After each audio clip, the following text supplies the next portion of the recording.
Shalom, selamat pagi. Marilah kita menyediakan waktu kita sejenak untuk mendengarkan firman Tuhan. Kasih karunia dan damai sejahtera Allah kiranya menyertaimu di dalam Kristus Yesus Tuhan kita. Amin. Bapak Ibu, penonton channel HKBP Cijantung, firman Tuhan untuk kita di hari Selasa 18 Maret 2025 ini terambil dari Kitab Ibrani pasal 5 ayat 7. Dalam hidupnya sebagai manusia, ia telah mempersembahkan doa dan permohonan dengan ratap tangis dan keluhan kepada Dia yang sanggup menyelamatkannya dari maut, dan karena kesalehannya ia telah didengarkan. Saudara penonton yang dikasihi Tuhan, seberapa seringkah kita berdoa? Apakah kita menjadwalkan diri untuk berdoa, atau apakah saat-saat tertentu saja? Dan pertanyaan berikutnya yang perlu kita jawab saat ini adalah, di manakah kita berdoa? Tentu kita sepakat bahwa doa adalah saat kita berbicara atau berkomunikasi dengan Tuhan. Dalam doa kita menyampaikan permohonan dan harapan kita.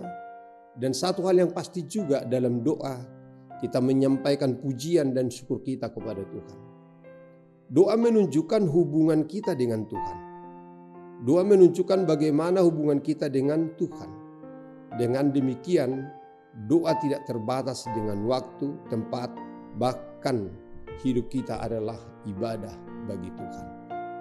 Saudara penonton, konon menurut para ahli, kesedihan bisa berguna bagi jiwa kita. Kesedihan dapat menyingkapkan hal-hal yang tersembunyi dalam diri kita dan Allah. Kesedihan membuat kita jujur menilai diri sendiri, juga membuat kita merenungkan motivasi, maksud, dan keinginan kita. Kita jadi mengenal diri sendiri yang dulu belum benar-benar kita kenal. Kesedihan juga menolong kita melihat Allah karena kita belum benar-benar melihatnya. Di tengah duka cita yang dalam, Ayub berkata, "Hanya dari kata orang saja aku mendengar tentang Engkau, tetapi sekarang mataku memandang Engkau." Ayub 42 ayat 5. Yesus manusia yang sempurna digambarkan sebagai manusia kesedihan yang biasa mengalami penderitaan, sebagaimana kita baca dalam Yesaya 53 ayat 5. Hal ini tentu sulit untuk dimengerti. Bahkan anak Allah yang menjelma menjadi manusia pun belajar dan bertumbuh melalui duka cita yang dideritanya, sebagaimana dalam Ibrani 5 ayat 8.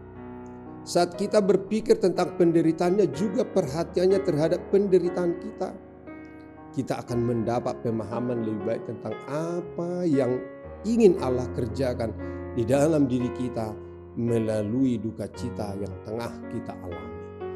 Firman Tuhan hari ini mengajarkan kita untuk tetap dalam kesalehan kita sebagai anak-anak Tuhan, sekalipun harus mengalami penderitaan dan kesulitan hidup.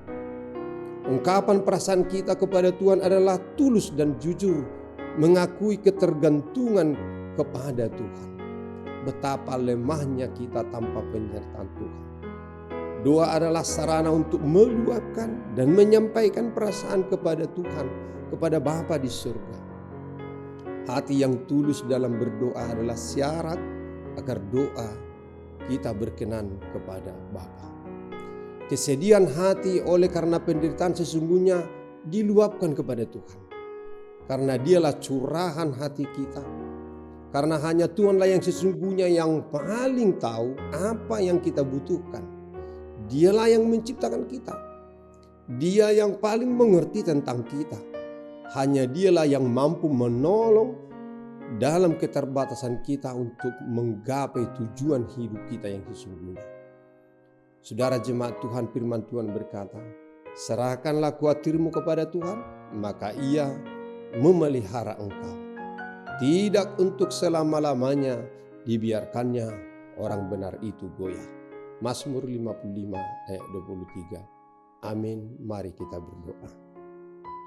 Ya Allah Tuhan kami, Tuhan Yesus adalah teladan bagi kami untuk berdoa, yang senantiasa meluangkan waktunya untuk berdoa dan menyerahkan sepenuhnya hidupnya kepada Bapa di surga. Dan di dalam doa-doa untuk mewujudkan rencana Tuhan yang maha indah dan maha agung di dalam kehidupannya. Sedemikian kami hari ini juga Tuhan mengajar kami untuk senantiasa berdoa. Dan dengan penuh kesalehan, tidak menyia-nyiakan waktu dan kesempatan untuk berdoa dan beribadah kepada Tuhan.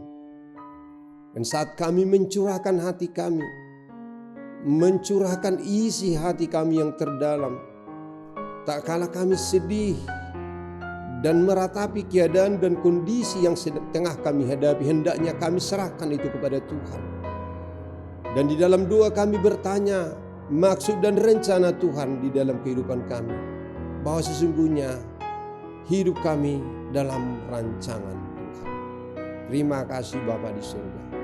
Berkenanlah juga Engkau bagi doa kami saat ini, yang berdoa bagi saudara kami yang merayakan hari kelahirannya. Kiranya Bapa di surga bermurah hati memelihara hidup mereka dengan umur yang panjang, kemudahan rezeki, dan berkat yang melimpah. Dan ingatkan mereka untuk senantiasa mengandalkan Engkau di dalam kehidupannya dan membangun hubungan dengan Engkau, Allah sumber segala apa yang perlu dalam kehidupannya. Berkati juga para keluarga yang memperingati hari ulang tahun pernikahannya. Biarlah Engkau menjadi tamu yang tetap di tengah-tengah keluarganya, dan Engkau tempat mereka mengadu, bertanya, bahkan kepadamu mereka serahkan apapun apa yang mereka inginkan. Terima kasih Tuhan. Dengarlah seruan dan doa kami ini hanya dalam Yesus Kristus Tuhan Juru Selamat kami yang hidup. Amin. Anugerah Tuhan kita Yesus Kristus, kasih setia Allah Bapa, dan persekutuan Roh Kudus kiranya menyertai kamu sekalian. Amin. Selamat pagi Bapak Ibu, selamat melanjutkan aktivitas kita hari ini. Tuhan senantiasa memberkati. Horas.